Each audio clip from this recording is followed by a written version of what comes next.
जय माता दी। स्वागत है आपका मेरे चैनल पे। तो आज हम सुनेंगे माँ वैष्णो देवी की एक कहानी। तो आइए शुरू करते हैं। मन में ना सच्ची श्रद्धा, सच्ची भक्ति होनी चाहिए, तभी प्रभु भी कृपा करते हैं। ऐसे ही माता वैष्णो देवी ने भी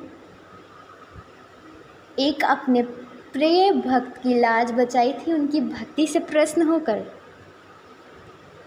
तो कहानी है कि कटरा से कुछ दूरी पर स्थित हंसाली गांव में माँ वैष्णो देवी के परम भक्त श्रीधर अपनी पत्नी के साथ रहते थे। वे निसंतान होने के कारण दुखी रहते थे। एक दिन उन्होंने नवरात्रि पूजन के लिए कुंवारी कन्याओं का बुलावा दिया। माँ वैष्णो देवी कन्या रूप में उनके घर में आई। तो घर आई और आ बैठी। तो जब वो आई तो पूजन के बाद तो सभी कन्याएं चली गई, पर माँ वैष्णो देवी वहीं रही और श्रीधर से बोली, सबको अपने घर में भंडारे का निमंत्रण दे आओ।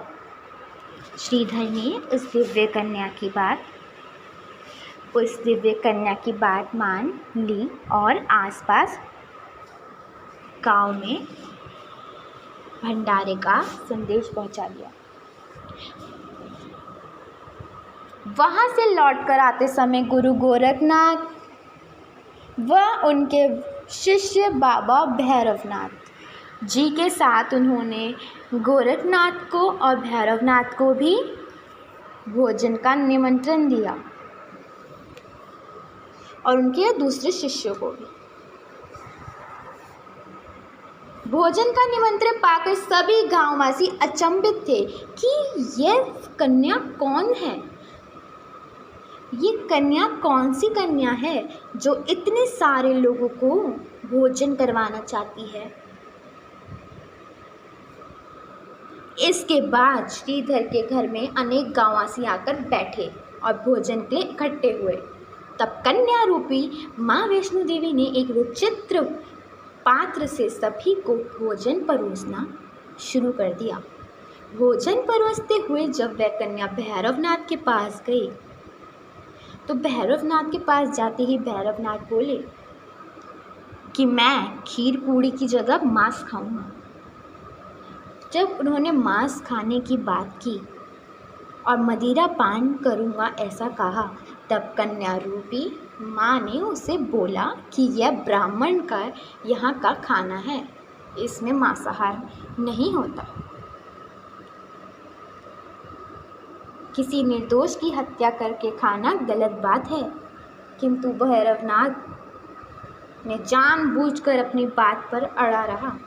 जब भैरवनाथ ने उस कन्या को पकड़ना चाहा, तब माँ ने उसके अंदर का कपट जान लिया। माँ वायु रूप में बदलकर त्रिकुटा पर्वत की ओर उड़ चली। भैरवनाथ भी उनके पीछे गया। ऐसा कहा जाता है और माना भी जाता है कि माँ की रक्षा के लिए पवन पुत्र हनुमान जी भी वहीं थे। हनुमान जी को प्यास लगने पर माता ने उनके अग्रहा पर धनुष से पहाड़ पर बाण चलाकर एक जलधारा निकाली और उस जल में अपने केश भी धोए। आज ये पवित्र जलधारा बाणगंगा के नाम से जानी जाती है। इसके पवित्र जल को पीने से या इसमें स्नान करने से श्रद्धालु की सारी थकावट और तकलीफ़ें दूर हो जाती हैं।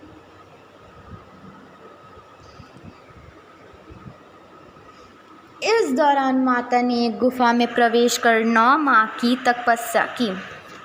9 माह तक तपस्या करी। भैरवनाथ भी उनके पीछे वहाँ आ गया। तो एक साधु भैरवनाथ जी को मिले और उन साधु ने कहा कि तू जिस कन्या को एक कन्या समझ रहा है वह आदिशक्ति जगदम्बा है। तो जब उन्हें पता लगा कि वो आदिशक्ति जगदम्बा है, उन्होंने तब भी उनकी बात नहीं मानी। लेकिन साधु ने उनको चेतावनी दी कि उस माँ शक्ति का पीछा छोड़ दे। लेकिन भैरवनाथ हट पे अड़ा रहा। तब माता गुफा की दूसरी ओर से मार्ग बनाकर बाहर निकल गई। ये गुफा आज भी अर्धकुमारी नाम से, या ये गुफा आज भी आदि कुमारी नाम से या गर्भजून के नाम से प्रसिद्ध है। अर्धकुमारी के पहले माता की चरण पादुका भी है। चरण पादुका वह स्थान है जहाँ से माता ने भागते भागते मुड़कर भैरव को देखा था और गुफा से बाहर निकलकर कन्या ने देवी का रूप धारण किया। माता ने भैरवनाथ को चिताया और वापस जाने को कहा, फिर भी वह नहीं माना। माता गुफा के भीतर चली गई। तब माता की रक्षा के लिए हनुमान जी गुफा के बाहर थे और उन्होंने भैरवनाथ से युद्ध किया। भैरवनाथ ने फिर भी हार नहीं मानी। जब वीर रंगूर निढाल होने लगे, तब माता वैष्णो देवी आई और महाकाली का रूप लिया, लेकिन फिर भैरवनाथ का संहार दिया। तो उनका संहार जब उन्होंने किया तो भैरवनाथ का सर कटकर भवन से 8 किमी दूर त्रिकुट पर्वत की भैरव घाटी में गिरा। उस स्थान को भैरवनाथ का मंदिर के नाम से जाना जाता है। जिस स्थान पर माँ वैष्णो देवी ने हट्टी भैरवनाथ का वध किया, वह स्थान पवित्र गुफा अथवा भवन के नाम से प्रसिद्ध है। इसी स्थान पर महाकाली दाएं, महासरस्वती मध्य और महालक्ष्मी बाएं पिंडी के रूप में विराजमान है। तीनों के सम्मिलित रूप का ही माँ वैष्णो देवी का रूप कहा जाता है।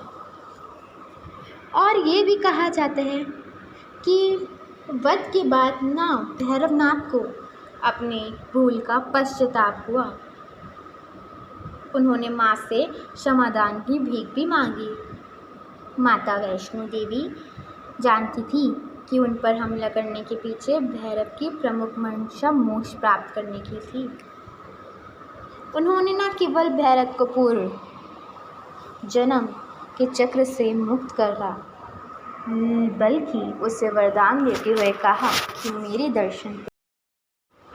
तब माता वैष्णो देवी ने कहा और वरदान दिया कि मेरे दर्शन तब तक पूरे नहीं माने जाएंगे जब तक कोई भक्त मेरे बाद तुम्हारे दर्शन नहीं करेगा।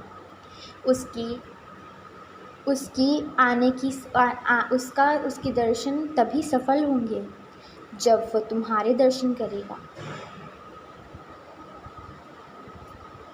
इस बीच वैष्णो देवी ने पिंड सिर सहित एक चट्टान का आकार ग्रहण किया और सदा के लिए ध्यानमग्न हो गई। इस बीच पंडित श्रीधर अधीर हो गए। वे त्रिकुटा पर्वत की ओर उस रास्ते आगे बढ़े जो उन्होंने सपने में देखा था। अतंत वे गुफा के द्वार पर पहुँचे। उन्होंने कई विधियों से पिंडी की पूजा की और दिनचर्या बना लिया। देवी उनकी पूजा से प्रसन्न हुई और वह उनके सामने प्रकट हुई और उन्हें आशीर्वाद दिया। तब से श्रीधर और उनके वंशज देवी माँ वैष्णो देवी की पूजा करते आ रहे हैं। आज भी 12 मास वैष्णो देवी के दरबार में भक्तों का तांता लगा रहता है। सच्चे मन से याद करने पर माता सबका बेड़ा पार लगाती हैं।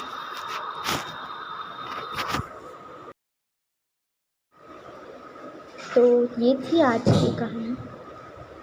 Please do like, subscribe and share. जय माता दी। अपना ख्याल रखें।